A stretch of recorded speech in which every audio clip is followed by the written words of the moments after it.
Bom, visto as principais características do trabalhador, do empregado, do trabalhador doméstico, passemos agora à análise de um outro contrato, que é o contrato do empregado rural. Quem é um empregado rural?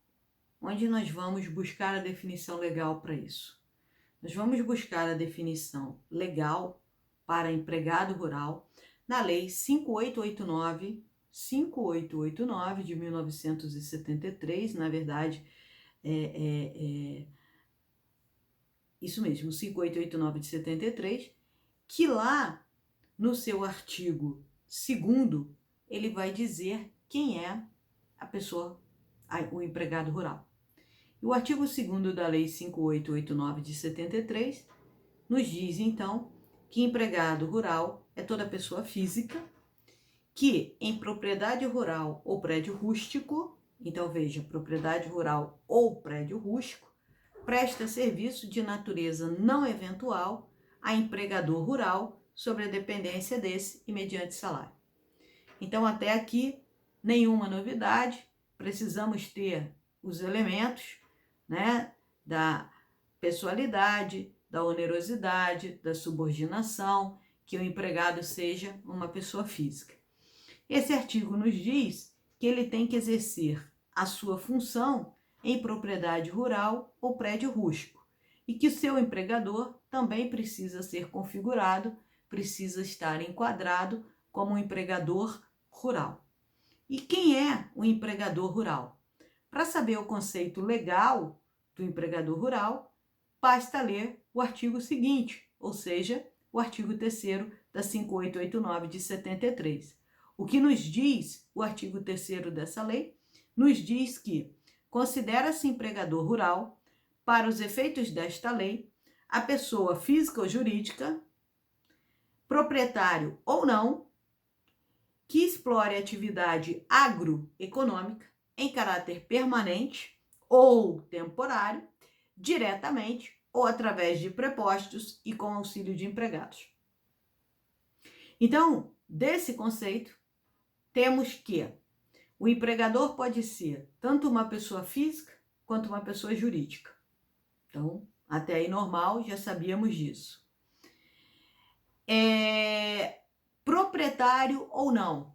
Então, a pessoa não precisa ser a dona de uma fazenda, de um sítio, não precisa. Ela pode alugar um sítio, ela pode alugar uma fazenda para explorar ali a sua atividade agroeconômica. Ela pode explorar pessoalmente, ela administrar, ou ela pode fazê-lo por meio de prepostos. Você pode ter, por exemplo, o gerente de uma fazenda, o administrador de uma fazenda. O dono da fazenda pode nem ir lá na fazenda.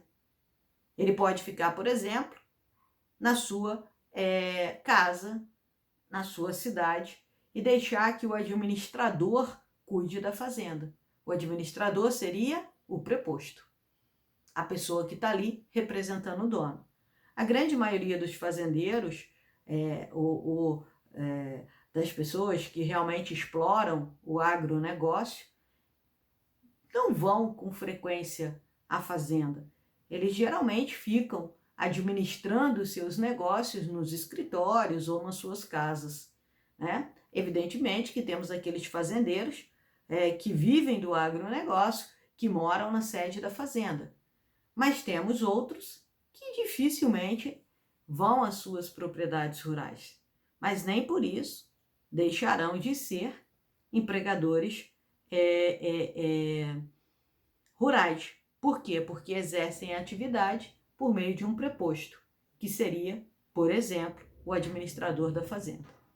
E essa atividade agroeconômica, ela não precisa ser permanente, ela pode ser temporária.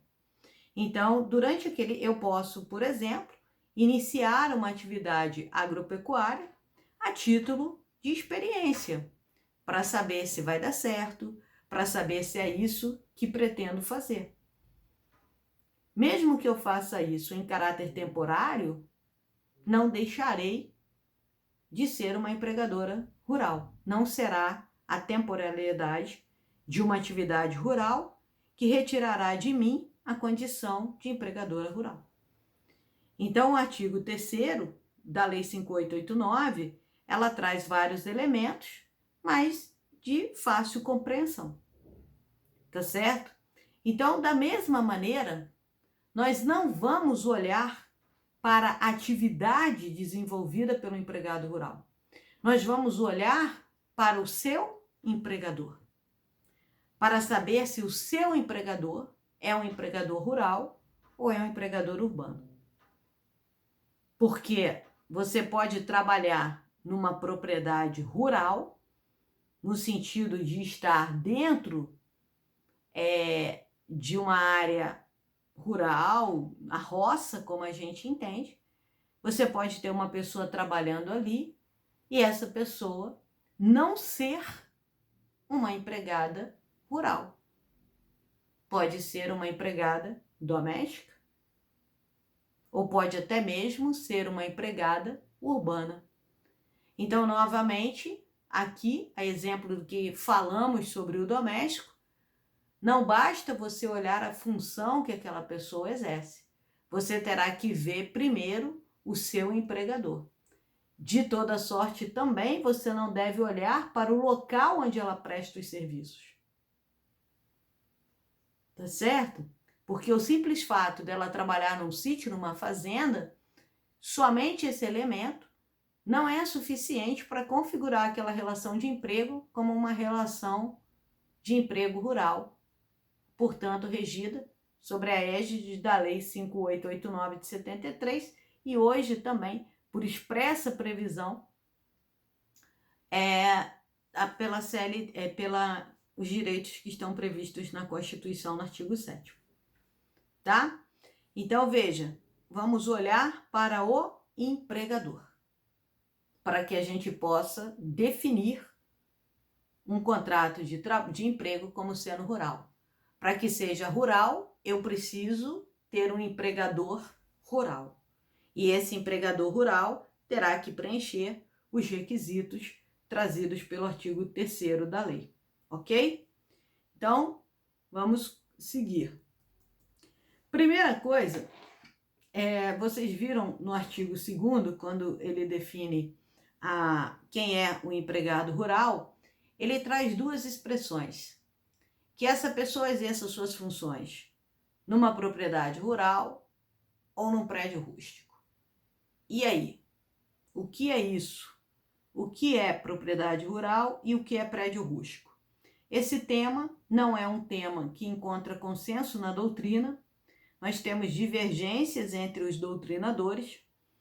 Há aqueles que defendem que são expressões sinônimas e há aqueles que defendem que não são expressões sinônimas, que, portanto, propriedade rural é alguma coisa com as suas características e que prédio rústico é outra coisa com suas características próprias. A doutrina, majoritária entende que não são sinônimas essas expressões. A doutrina majoritária entende que o prédio rústico seria o terreno, seria a propriedade, sem construções, e que a propriedade rural seria todo o maquinário, toda a tecnologia utilizada para a produção, para a atividade agroeconômica. Então, a propriedade rural seria uma gleba maior de terra, tá certo? Com os meios de produção, maquinário, tecnologia, etc. e tal. E o que seria os prédios rústicos? Seriam imóveis sem construção e de pequenas dimensões geográficas. Essa é a posição dos doutrinadores que defendem que essas duas expressões não são sinônimas. Tá? Há quem diga que são sinônimas. Mas isso, ser propriedade rural ou ser um prédio rústico, não tem grande importância para a configuração de um trabalho rural. Por quê? Porque o que nós dissemos é que quem vai definir se é um emprego rural é o empregador. E a gente segue no próximo vídeo com esse tema.